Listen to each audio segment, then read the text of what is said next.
Сайн байцгаана үзэгчтэй. Та бүхэнд хүрдэг болсон явдлууд шинэхэн дугаар эхэллээ. Юу вэ өсгөө? За өдрийн мэнд. Өдрийн мэнд. Өнөөдөр өсгөө бид хоёр маш сонирхолтой бас сэдвийг сонгож авсан байгаа тийм. NBA-ийн талбайд ер нь бол бүртгэгдсэн хамгийн гэсэн чигсалтуудыг зүгээр сонирхолтой байдлаар хэд хэдийг төгөөд авсан байгаа. Энэ ер нь цуврал холгоод явуулахад бас тохиромжтой юм байлээ. Маш олон одоо статистикаас гадна талбай гадна болдог их сонирхолтой үйл явдлууд байдаг. Тэгээ бид бас нэг төв үрчлээд өнөөдөр ихний ээлжинд бас сонирхолтой төгүүдийг ярьж өгөөрэй. Ер нь аюу их юм байлээ. Зөндөө байлээ. Тэгээд зарим нь мэдх юм байлээ, зарим нь бүр сонсож байгаа ч юм байлээ. Тэгэхээр ерөөдөө хоёлоо энийг магадгүй хүмүүс бас үзээ сонирхолтой байна гэвэл дараагийн удаас цуврал хийж юм уу те хийх боломжтой. За би эхлэв ч гоо. За тэгээ. Миний сонгосон сэдвүүдийн хамгийн ихний багаар олон сэдвүүдтэй те. Бас нэг хамгийн даарц те. Хамгийн урт тоглолт. NBA-ийн талбайд өрнөсөн хамгийн урт тоглолт маань болохоор за би хит хитээр дуусныг нь эхлээд хэлье. 75-73-аар дууссан. Гэхдээ яагаад хамгийн урт болгосон бэ гэхээр 1951 онд буюу довтлооны 24 секунд гэж байхгүй бүртгэгдээгүй тэр үед болсон тоглолт. Тэгээд маш олон нэмэлт цаг болсон.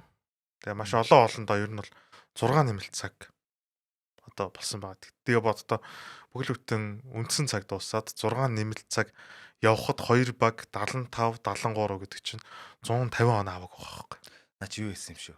24 секунд байсан гэхээр шууд талбай дөрж бөмбөгөө барай зогсчихдаг байсан юм шиг тийм угаад ч юм уу те. Тийм. Тэгээд зарим овертайм одоо энэ юунууд нь нэмэлт цагууд нь ерөөсөө 1 юм 2 оноо аваад дуусчихдаг гэсэн үг байхгүй.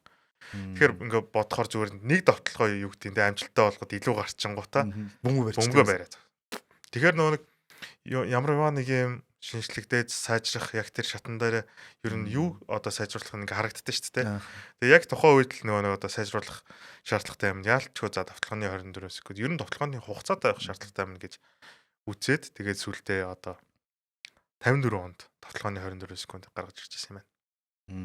Бас зөв шийдвэр одоогийн хөгжсөн загсан бөмбөгийн дүрмүүдийн хамгийн одоо том хөгжлөсөн дүрмийн чинь нэг чи одоо довтлооны секунд ч тий. Довтлооны 24 дээрээс нь одоо алдааны дараа 14 гэдэг ч юм уу тий. Хагас талбай секунд. Энэ секундүүд байхгүйсэн бол угаасаа маш удаан тоглолт болоод хүмүүс өөдөх хандлагатай байсан учраас ингэж сонирхолтой болох үүднээс азар эртээ байж тий. Тэгээд одоо ч угаасаа 6 нэмэлт цагийг ер нь гүцэхгүй хаа.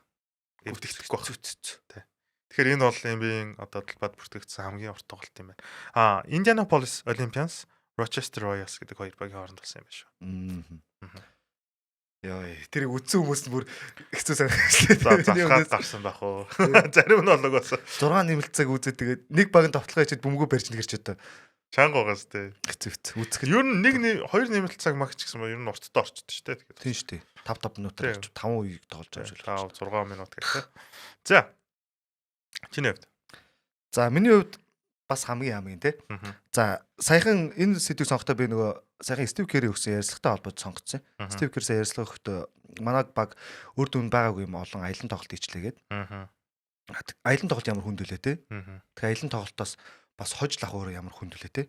Тэгэхээр миний сонгосон сэдв бол хамгийн урт аялан тоглолтоор хожил байгуулсан баг. Дараалж аялан тоглолтоо хамгийн урт хожлын зурлалтай. Тий. Гэхдээ энэ буцаж гэртээ ирж байгаа шүү. Шууд ингэж явахтаа биш. Гэртээ ирээд буцаад аялж тоглохдоо хамгийн яг аялан тоглолтоос. За чиний хувьд энэ багийг ямар баг гэж бодож байна? Одоо 73-9 эзэдэл ах та. Биас яг чамайг ингэж хариулах болоо гэж бодсон. Ер нь төгсөж байна. За 73-9 Golden State 14 дараас хожтойгоор энэ хүч хсалтын 3-т орж байна. Юу юм бэ? Lakers юм шүү дээ. За хэд оны Lakers юм? 33-ыг хийдэг. 33 дараач шүү. Яг зөв мөн. За 1971-ээс 72 улирлын Lakers, Los Angeles Lakers амар бүрэл түнтэй Lakers байсан тий. Will Chamberlain, Jerry West, Gail Goodrich гэх мэт тий. Домгуудтай Lakers байсан. За энэ жилдээ угаасаа Lakers үнэмлэхгүй байсан. Угаасаа аврагаач авдаг авсан. За 16 удаа гадар аялан тоглолт ихтэй дараалж хожил байгуулсан. За тэгтээ нөгөө нэг 33 тэг гэсэн аимшигтай хожлоо байгуулсан. За энэ энэ хожил шүү дээ нийгэмтэй бас холбоотой. Хүмүүс нэг мэддэг. Энийг зур сонирхолтой тэгэхээр Los Angeles Lakers багийн домог тоглолч Elgin Baylor гэдэг байдаг те. Энэ тамирчин сүүлчийн жил байсан. Сүүлийн улирлал байсан. Lakers-ийн. Тэгээд улирлынхаа эхний 9 тоглолтод оролцоод за зодог тайльягээд зодог тайлаад яг тэр шөнийхөө маргааш нэгслээд аялын тоглолтод яваад тэрнээс хойш 16 тоглолт. Нэг ч хожигдох гэж. Яа. Тэгэхээр бас нэг сонирхолтой байгаа Тийм тийм.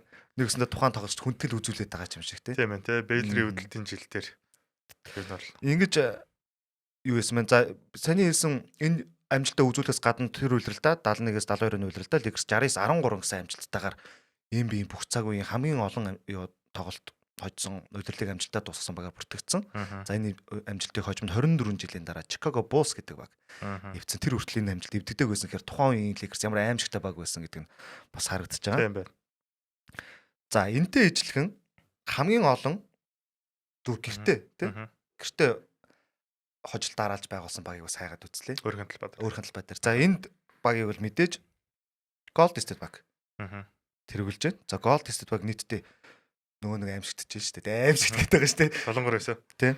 54 ажил гэртээ байгуулсан байна. За бүр 24-0 гэдэг амжилттай эхэлсэн. За нийт улиралд Golden State тухайн улирал ерөөсө талбай дээр 2 л очигдсон. Нийтдээ 39-2 гэсэн амжилттай. Ийм амар гайхалтай улирал байсан. За гэртээ хожигдоогүй 54 ажлынхаа 36-ыг нь гэртээ хожигдохгүй яваад тэг нэг хожигдоод тэгээд ингээд явсан. Гэхдээ нийтдээ гэртээ 54 тоглолт дараалж очсон гэхээр бас амар байгааз. Яг ингээ үзэгчийн хувьд ботоод Golden-гийн тоглолтыг очиж үзэх болгонд очиж гин гэсэн үг тухай үйлдэл шүү дээ. Үгс үг юм бэ те. Чиг юу юм шиг фэнүүдийн өстэй жаргал юм шүү. Тий. Ер нь бол за хожичих юм чинь дээ гэж бодож очиж үзсэн гэхээр үнэхээр ийм тасархай амжилттай юм хоёрыг байна. За хоёрт нь бол 2015-аас 16 оны San Antonio Spurs гэртээ хожигдохгүй явж исэн үйлдэл байна. Бас тухайн жилдээ авраг авцсан жил нь байсан. За тухайн жил Spurs нийтдээ гэртээ 48 тоглолт дараалж хожигдоог байна. Йоо. За Chicago бишээ дараалж гэн нийтдээ хожигдоог байна. За 1995-аас 96 оны Chicago Bulls болохоор 44 тоглолт гэртээ хожигдоог гэсэн ийм амжилтуудаар явт юм байна. Бас сонирхолтой нь San Antonio Spurs-ийн гэртээ хожигдоог цувралын 15-16 тухайн жилд нь Golden State бараас зогсоож исэн юм төвхтэй. Тэр тоглолтоос амар тоглолт болж исэн. Үзэж исэн. Айл нь гэртээ хожигдоог нэг нь аялын тоглолтоор явж исэн энэ тоглолтууд. Тэгээд тэр чинь нөгөө Golden-гийн тэр амар амжилтыг эвдгэд хэцүү жил байлаа шүү дээ 15-16 чинь. Ер нь бол амар бүрдсэн мэс тээ. Тэгэхэд Spurs-ыг зогсоох болоо гэсэн зогсоож чадаагүй тэгээд хожигдчихсэн юм да. Хөөе. Энэ үлрэлийн OKC Thunder би яг ярих 21 байгаа. 21 байгаа. Өнгөрсөн жил бас маш гоё тоглосон шүү дээ. Ер нь бол гэхдээ энэ жилийн хувьд хүмүүс бас 2 хуваагдал байгаа л та. 2 хуваагдчих байгаа. Ер нь санал айгүй олон санал гаргаж байгаа. 73-9-ийг 72-10 ер нь бол гүцгүү 70 ажиллах уу те. Эсвэл яг авраг гэдэг зүйл рүү илүү одоо фокуслоод явах уу. Тэд нарт гэхдээ яг үнэндээ одоо ингээ харахаар 21 тоглолтоос 20 очсон байна. Тэгэхээр энэ амжилт руу бас саяны чиний хэлдэг статут руу аль нэг баг руу төгөх боломж бол хангалттай байна шүү дээ. Адаглаад гэртээ хийж байгаа тоглолтод хожигдохгүйгээр яваад байвал яваад байна тий. За юу аялын тоглолтоор явж байгаа тоглолтод хожигдлаа гэхэд бас энэ амжилтуудыг эвдэх магадaltaй. 73-9-ийг эвдэхүүгүй гэдэг дээр бол үлрэл талдаа орж иж мэддэг бах тий. Гэхдээ ер нь бол энэ чинь одоо ингээд хуваараа бол болох боломжтой яваад байна шүү дээ. Гэхдээ ер нь хэрвээ хүсвэл боломжтой байл шүү. Яг өөртөө зүгээр хүсвэл тий өөртөө хүсвэл. Гэхдээ яг тоглолтыг харахаар хүсгүүр хожиж байгаа шүү. За одоо болж байгаа тоглолт яг тий. NBA-ийн талбайд зөвхөн NBA-ийн тоглолт ш яг одоо сагсан NBA-ийн талбайд хамгийн олон үзэгчтэй болгон өнгөрсөн тоглолтыг хуваалцах гэж байна. 2010 оны NBA All Star. За энэ All Star болохоор ер нь яг саксны талбай гэхээс илүүгээр одоо нэг Техасын AT&T Center бол яг одоо яг хөлөг бөмбөгийн тоглолт болдог. Яг тэр юунд хэсэгтэр болсон юм л. Чи ингээд бичлэгийг үзэх юм бол ерөөдөө NBA-ийн талбай бичгдэг нь угаасаа камер дээр харагдана. Тоглогч цаатлын нөгөө нэг нүрийг нэ үзэгчт нь жоохон судлан доошоо машаа гэл. Тэгээ ингээд камер шилждэг штэ. Тэгэх юм бол яг нэг юм хөл бөмбөгийн тоглолт шиг амар хүн байгаа. Тэнд 108,713 үзэгчтэй. 10-ны 2 сарын 14-нд бүртгэгдсэн байт юм байна. Тэгээд зүгээр яг энгийн одоо regular season дээр бүртгэгдсэн болохоор 23 оны 1 сарын 13-нд San Antonio Spurs Golden State Warriors 68,223. 68 гэдэг чинь бас лайк өндөр тооштой. Хоёулаа л Spurs тулсан байна. Техастай холбоотой болсон байна тий. Тэгээд энэ тоглолт бас бүртгэгдсэн байт юм. Гэхдээ энэний өмнөх нь болохоор Atlanta Hawks Chicago Bulls 2-ын 1998 оны тоглолт. 62 мянга. Өдөрлийнх өстэй тий. Удирдлагын тоглолт. 60 ер нь 65 гэдэг чинь л тэр чинь өөрөө амар шүү дээ. маш их хүн байгаа л та. Одоо бодолтой хамгийн хойно сууж байгаа хүн бол талбайг харах гэхээс илүү ихэнхдээ ер нь дэлгэцрүүл угаасаа харна шүү дээ. Ер нь хойшоо сууж байгаа хүмүүс. Тэгэхээр чи ингээд 100 муу гэхэр чин за бүр олдчихж байгаа. Ер нь NBA-ийн одоо томоохон одоо гарден ч юм уу, арена ч юм уу ордонгууд ч ер нь дунджаар нэг 30-аас нэг 40 50 60 макстай нэг 100 мянга 30 яарн зураг байгаа шүү дээ. Тэгэхэд 60 мянган хүн гэдэг чинь л амар шүү дээ. Тэгэхээр тэрийгээ дагаад мангар их мөнгө олдог хэрэгтэй. За мөнгө гэснээс бас би наатантай ч холбоотой сэдв бэлдсэн байна. Тэгвэл тийм их тоглолт үзсэн бол ер нь NBA-д хамгийн үнэтэй тасалбар ямар тоглолтод болж ирсэн. Улирлын шүү. Мэдээж финал плей-оффын тоглолтуудын тасалбар дагаад үүсдэг те. Зөвхөн улирлд хамгийн үнэтэй тасалбар зарагдсан нэгэн тоглолт болжээ. За чиний толгойд саяхан болсон. Саяхан болсон юм уу? Тий саяхан болсон. Яг зөвөр би логикоор бодоод байна л та. NBA-ийн талбай дээр улирлын тасалбар үнэтэй байх хэд хэдэн багууд байгаа шүү дээ. Madison Square Garden-д байгаа тоглолтууд нэг гоё болдог. Мэдээж аваргуудын тоглолт бас нэг гоё болдог. Аваргаас үл шалтгаалаад Lakers-ийн тоглолт бас айгүй өндөр байдаг. Тэгэхээр энэ хэдэн зүйлийг харах юм бол магадгүй Lakers-ийн тоглолт зүйл ойрын үеийн аваргууд л байгаа. За Lakers-ын төгчин. Гэхдээ бас ч нэг хүчин зүйлийг мартлаа сая. За. Домогт тоглогчд тоглож байгаа. Тэр тусмаа Альтерт Kobe Bryant-ийн тоглолт. Сүүлийн тоглолт. Сүүлийн тоглолт. Kobe Bryant бол түүгэндээ замлынхаа хамгийн агуу зодог тайлсан. За агуу тамирчид бол бүгд марахгүй те. Агуу зодог тайлсан тамирчдын тоонд ордог. За ялангуяа энэ сүүлийн жил буюу 2016 онд зодог тайлдаг жилдээ бол очсон баг болгон хот болгонтой хүндэтгэл үзүүлж тоглолт болгон үнэтэй байсан. За тэр тусмаа хамгийн сүүлийн тоглолт нь 2016 оны 4 сарын 13-нд Ютагийн эсрэг хийсэн те. За тэр тоглолтын дээр бүр түүхдэг 60 оноо авдаг те. За энэ тоглолт тэнч гэсэн 60 оноо авна гэж бодож очиагүй байх те. Зүгээр Kobe-ийн Last Dance гэд очиж байгаа шүү дээ ер нь бол. За энэ тоглолтын тасалбар ер нь бол хамгийн багадаа $1000 ихсэн юм байна. Зүгээр бүр хамгийн хойдлын судал ирнэ шүү. За ингээд $1000 эхлээд биш $1000 зарагдаад энэ чинь одоо эхний нөгөө нэг тасалбар авах юу тэгээд secondary market эдэргээд явж байгаа шүү дээ релиз гээд тэнгууд эднээс $1400 зарж эхлэгдсэн юм байна. За ингээд явсараад хамгийн үнэтэй буюу одоо бидний сайн мэддэг одоо юуны уртлын игнэний судлаад шүү дээ. Яг талбай нүүрний игнэний судлаад за энэ нийтдээ $27000 өрсөн юм байна. Йоо 27 мянга гэж үү. Тэгэхээр бас амар байгааз 60 сая төгрөг. Энд зөвхөн улирлын тоглолт шүү. Энд хин ч үстэй тэгтээ тэнд Lakers заавалч хож галбгүй. Utah заавалч хож галбгүй тоглолт байхгүй. Тий. Яг л нөгөө Kobe-гийн өдөлтийн бүр хамгийн сүүлийн тоглолт гэдгээр яг үнцнийг нь илүү өсгсөн юм шүү дээ. Тэ баран ингээд 60-60-аас нэмэх саятай. Одоогийн мөнгөөр бодохоор нэг тоглолт амар үнэтэй тий. Тэгээ эн чинь бас тэр тоглолтын тасбар нугаас ингээд зарагдаад төрөлөө зарагдаад дуусчих штэ. Энд чинь нөө secondary market уу одоо монголоор шаг гэх юм уу тий. Тэгээ тэрүүгээр эн чинь бүр ингээд амар үнэтэй болоод явчихж байгаа байхгүй. Хөөе би наа тоглолт ч юм амар үнэтэй өтсөн штэ. Яаж үтсэн. Би оюутан ингээд найзтайгаа ингээд сургууль руу явчихсан байхгүй. Найз Kobe-гийн фэн. Тэгтээ бид хоёр яг баян ингээд NBA яриад сакс яриад. Тэгэл бид хоёр хичээл рүүгээ нөгөө найзынхаа машинтай явж байсан. Тэгээ явж ирсэн. Яг сансарт маа сургуулаа тий. Сансарт яг явж ирсэн. Хөөе Kobe-гийн сүүлийн тоглолт шүү дээ. Тэгэл байжсэн. Хоёулаа чимээгүй юм дуурахгүй байжсэн. Тэгэл тоглолт үзгүй. Тгий. Тэнгүүд шууд дараагийн уулзуур тэр нь буцаж иргээл хичээлээ таслаад найзынхаа гэрт очиад үдчихсэн байхгүй. Тэгэхээр оюутан байгаад гэдэг чинь тэр өдрийн би бол нэг те 3-4 цагийн хичээлийг таслаад үзсэн хэрэг миний хувьд бас айгүй үнэтэй тоглолт. Тийм байна те. Гэтэ тасал гэж байгаа юм биш шүү. Зүгээр л яг тийм их хайртай байсан те. Тэр ер нь тэр өдрийн тоглолт чинь Lakers-ийн фэнүүд те Монгол дахь фэнүүд мэнүүд тэгээд айгүй олон цуглаж үтсэн санагдаад байна. Зөвхөн Lakers-ийн фэнүүд гэлтгүй. Яг нь бол сагсан хүн санагдаж бүгд үтсэн. Ялангуяа манай үеийнхэн бол Kobe Bryant-ийн фэнүүд маш их байдаг те. Тэгэл нэстэ ганц тэр тоглолтыг үзчихлээ. Тэр өстэй гоё. Тэгээд 60 оноо авсан бүр амарлсан те. Төсөөл бол үнэхээр кино шиг шүү дээ. Яаж тийм тэр хүний замнал яаж тийм агуугаа тэгж агуу төгсдөг вэ те. За энэ сэдвээс дуусгасан би бас энтэйгээ юу яагаад бас хамгийн хямдхан залсвартай тоглолтууд юу гэдэм бол хайж үзлээ. Бас хүний муу үзэх гэдэг шүү дээ. Саяхан би таачгаа. За Detroit. Үгүй. За ер нь гэхдээ Detroit орно. Энэ гэхдээ юу юм бэ? Би харин тайлбарлах гэдэг юм. Яг нэг Dasprыг тэдэс $1 гэж үнэлж байгаа шүү дээ.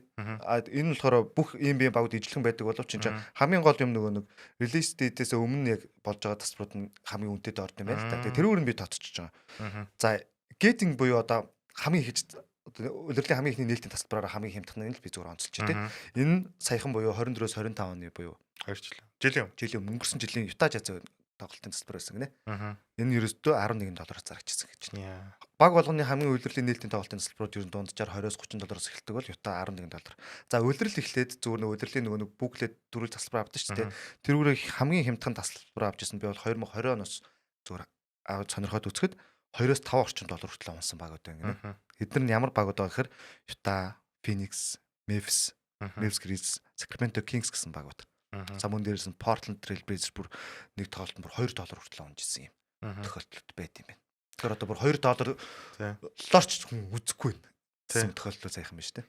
Би ярин санаад сайхан Detroit төлөө. Тийм мөн. Амар орж байгаа шүү дээ. Тэг 20 өнгөрсөн жил шүү дээ. 4 28 жил амар рекорд тэгээд тасалбар нь бүр 1-2 болоо сүултээ үзэгчгүй болсон байсан шүү дээ. Тэгтээ зүгээр маяс зүгээр дотроо бодохоор те NBA тоглолт шүү дээ. Тэр чинь бүгэлүүтэй NBA тоглолтыг $1 гэхэд бол зүгээр үзчихмээр санагдаад ингээд цуглаад $10 байсан ч үзнэс дээр нь. Тийм 100 байсан ч үзэж шүү дээ те. Тэ гоё шүү дээ. Гэж багууд унд юм байна. Тэгэхээр бас сонирхолтой энэ $11-аас $27,000. За тэр зүрх чих. За яах. За дараагаас тэгээд.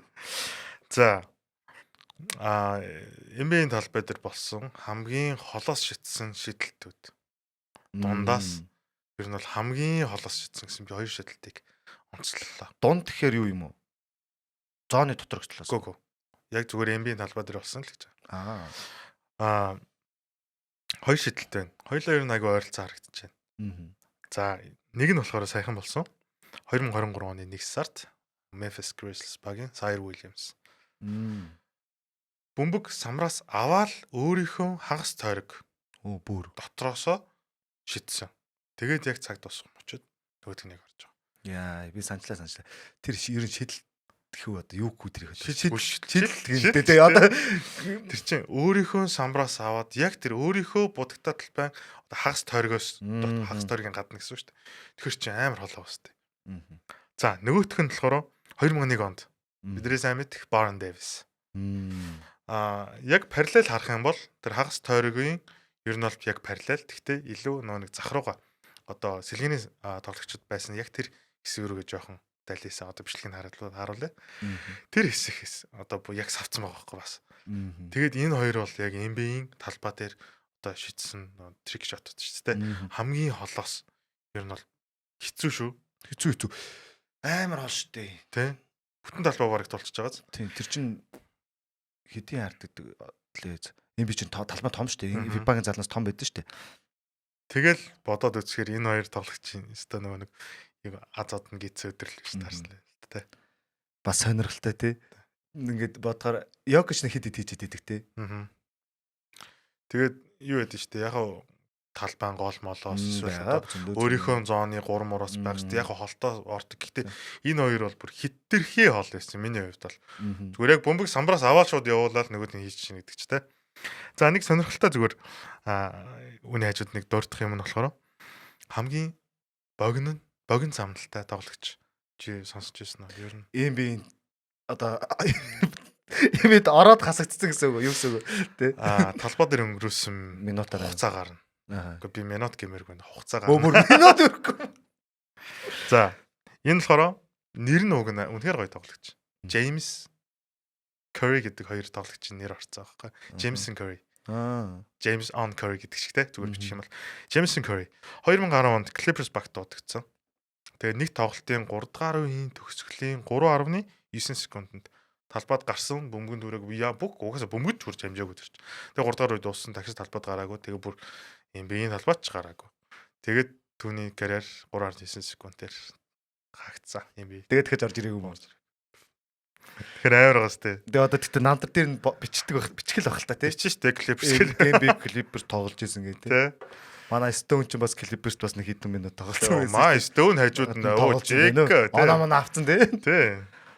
Наад бол юу 3.9 секунд. Тэгээд одоо яриа штэ би бол NBA-д хаягтай байсан тоглогч байгаа.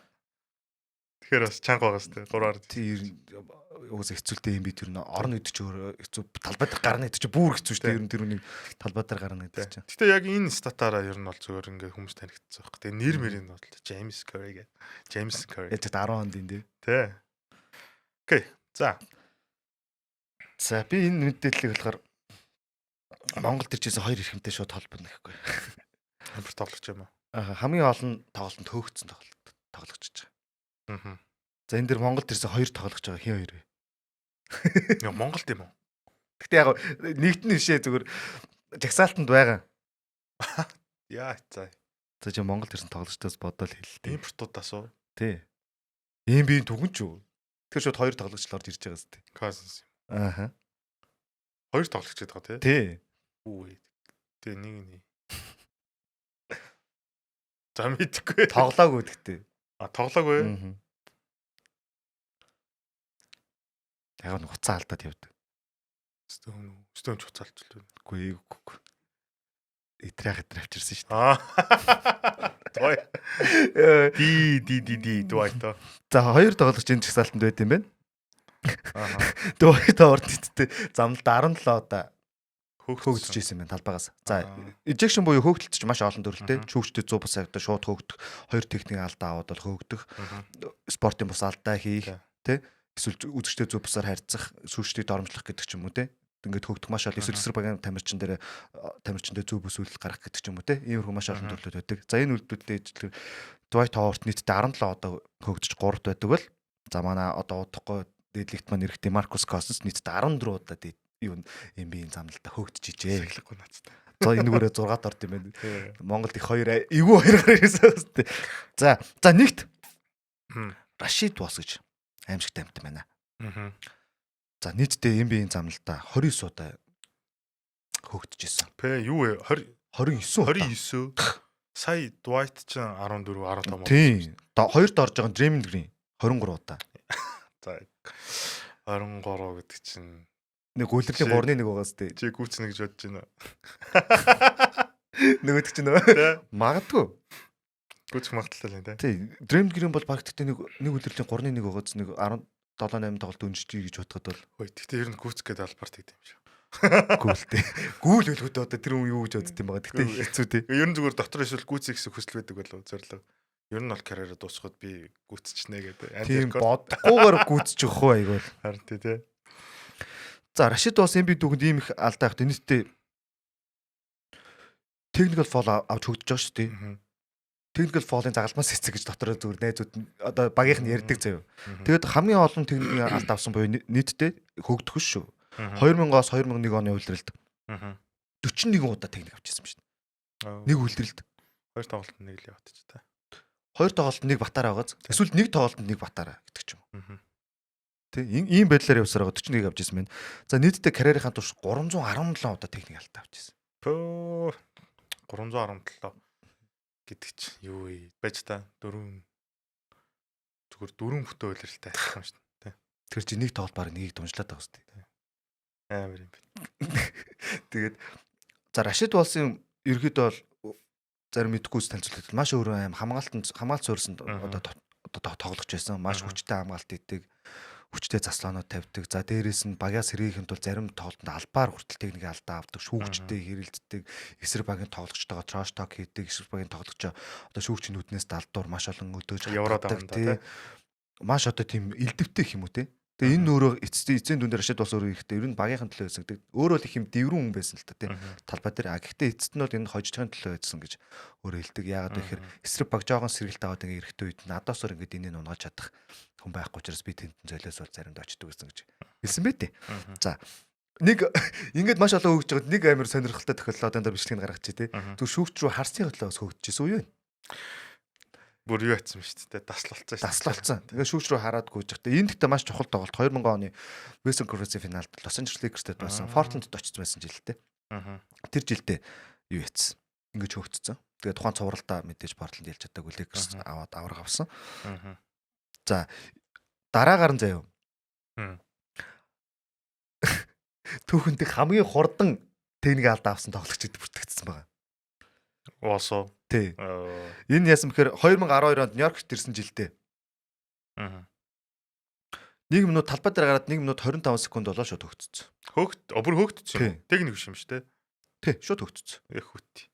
Шууд ороод одоо дор бичлэг гарч та ороод хүнтэй юу эсрэг багийн тоглогч дээр алдаа ичээд алдаагаа эсрэгүүч шүүгчтэй ирэлдээл бай бай. За. Тэгээ энэ NBA-ийн дүгэндээс хамгийн хурдан хөгжсөн одоо тоглогч гэж нэрлэгддэг. 1 минут 25 секунд гэсэн чинь юу гэсэн үг юм бэ? Юу л юм шүү дээ. Дремондын өмнөх Дремонд л шүү дээ. Тэ. Одоогийн бидний сайн мэддэг Дремонд. Тэ, одоогийн л Дремонд шүү дээ. Маа Дремонд ч бол бас гоё шүү дээ. Зөв шаал зодоо хийж байгаа хоёр хүн биш. Шаал хөндлөнгийн нөхөр мөхөртэй тэнд чинь хэрэг хийсэн явж байдаг шүү дээ. Тэгээд салгаж байгаа болоо гэсэн чинь бооцноо. Тэр гоё гараа. Нэг ийм сонирхолтой төөх байна. За, хоёулагийн өнөөдрийн хамгийн сүүлийн хамгийн болохоор хамгийн хүнд чинтэй тоглогч нарыг шүүж үзлээ.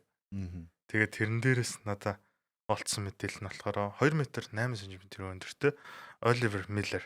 Хамгийн одоо бүртгэгдсэн хамгийн хүнд чинь болохоор 170-аас 175 орчим килограмм байсан. За бичлэгийг бас ингээд авчи те. Ер нь бол харагдах юм бол маш хүнд чинь. Ер нь яаж тоглосон юм болоо гэмээр юм блэ. Тэгтээ яг саксимум ингээд тоглоо яваад байгаа байхгүй хамгийн амир нь. Би ч одоо Шакиг юм болоо гэж боддог гэсэн. Тий. Тэгээд Suns, Raptors, Mavericks, Kings, Timberwolves гэсэн багуудад ер нь тоглож ирсэн юм байна. Бас хөргий хэдэн багуудаар явж ирсэн. Тэгээд нэг 170, 75, 165 ер нь бол нэг тийм жим багтаа бол байгаагүй юм шиг үлээ. Би яг үгс тоглолтыг үзэж байгаа болохоор мэдэхгүй байна. Тэгээд сая чиний хэлдгээр Shaq болохоор нэг Max та. Сүүлдээ карьерийнхаа төгсгөлтөө ер нь нэлийн жин нэмсэн тий. 150, 160 болт хүрсэн тохиолдол байт юм. Тэгтээ ер нь буцаад ингээ буугаад ингээ. Тэгээ 170 малагдчихсан амар. 175 гэдэг чинь бүр амар гоцтой.